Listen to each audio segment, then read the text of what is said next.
trao cho nhau vài câu để rồi yêu thương nhau, và rồi yêu em như vậy thôi, chẳng còn biết chi đâu. Một người con gái anh mê từ đầu, một người con gái anh yêu đắm sâu, và ta yêu nhau đến mơ màng chung một giấc. Phải theo chân anh đến vô vàn khung trời mây, mà ta chẳng thể bên nhau bây giờ.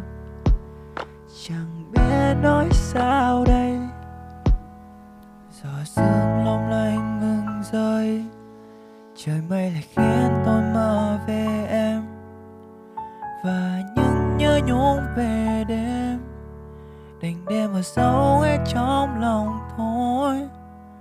Ngày ấy ta mơ về nhau mà chẳng ai nói nên ta lặng im nhé.